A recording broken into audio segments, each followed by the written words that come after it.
যদি আর এরকম মোটামুটি মাস দুয়েক চলে তাহলে এই বৈষম্য বিরোধী ছাত্র আন্দোলন অস্তিত্ব হারাবে। বাংলাদেশের বিভিন্ন জায়গায় মারধর চলছে, বিভিন্নভাবে এদেরকে লাঞ্ছিত করা হচ্ছে, নিজেরা ঝগড়া মারামারিতে লিপ্ত হচ্ছে।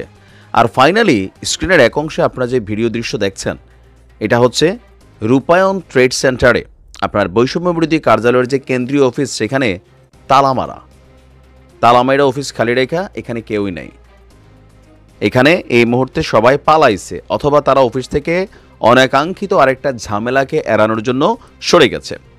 কালের কণ্ঠের গণমাধ্যমে যখন আমরা এই ফিচারটা দেখছি, তখন বাহিরে আবার ছাত্রদের একটা অংশ অবস্থানরত। কেন?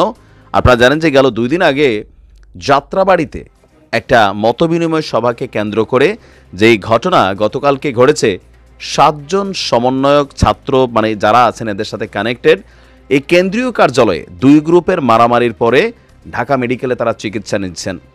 তাদের বক্তব্য যে একজন ছাত্র যে মার খাইছে তার মাথাতে বুলেট আছে, পুরো শরীরে ছররাগুলি আছে, তারপরেও এই কেন্দ্রীয় কার্যালয়ের মধ্যে আসার পরে তাদেরকে ট্যাগ দিয়া ছাত্রলীগ, ছাত্রদল, আওয়ামী লীগ, যুবলীগ ট্যাগ দিয়া তাদেরকে মারধর করা হয়েছে। খুবই আশঙ্কাজনক অবস্থায় তারা চিকিৎসাধীন আছেন এবং ঢাকা মেডিকেল কলেজের সামনে তারা পরবর্তী সময়ে প্রেস ব্রিফিং করে তারা বলছেন যে এই সমন্বয়করা যারা মানে বৈষম্য বিরোধীর এখন যারা নেতৃত্ব দিচ্ছেন, তাদেরকেও যদি প্রয়োজন হয় এই নতুন বাংলায় টেনে হিচড়ে নামানো হবে শেখ হাসিনার সরকারের মতন। আপনি বিষয়গুলোকে বুঝতে পারতেছেন যেগুলো কোন দিকে যাচ্ছে?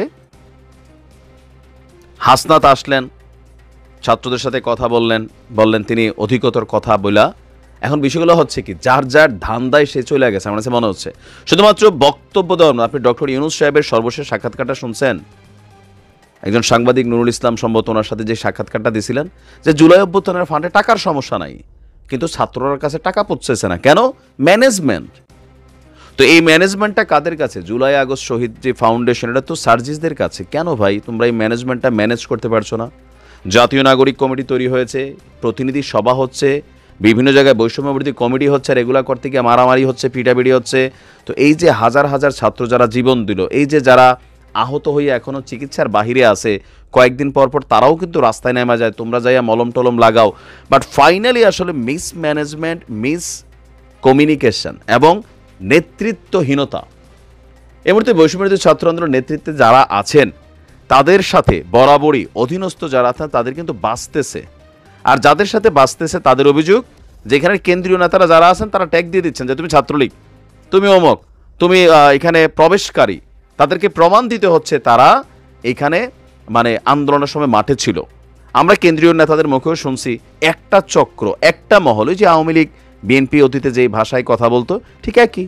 এমনকি গতকালকে আজকে যখন আমরা দেখছি কেন্দ্রীয় অফিসে তালা, রাত্রেবেলা সম্ভবত তারা কেন্দ্রীয় অভিমুখে ঢাকা মেডিকেলের সামনে সংবাদ ব্রিফিং করা, তারা কিন্তু কেন্দ্রীয় কার্যালয় অভিমুখে রওনা হয়েছেন 4 জন সমন্বয়ককে বরখাস্ত করার জন্য। কেন্দ্রীয় কমিটিটা বরখাস্ত করতে হবে। আর যারা যখন অবস্থান নিচ্ছেন তখন সম্ভবত বাকিরা অফিসে তালা লাগাইয়া আপাতত বন্ধ করে রাখছেন, যেন কোনো ধরনের যে অফিসে কেউ নাই, ঝামেলা হবে কার সাথে, মানুষ থাকলে ঝামেলা হওয়ার সম্ভাবনা আছে। তো কেউ বলছেন তারা পালাই গেছেন, বাট আমি মনে করি পালায় নাই, হয়তো গতকালকে যেই ঘটনা মানে গতকালকে সন্ধ্যায় যে ঘটনা ঘটছে সেই ঘটনার আবারও পুনরাবৃত্তি ঘটতে পারে। সেই কারণে তারা অহেতুক ঝামেলাটা ক্রিয়েট করতে চায় নাই। তালামাইরা হয়তোবা সাময়িক সময়ের জন্য তারা চলে গেছে।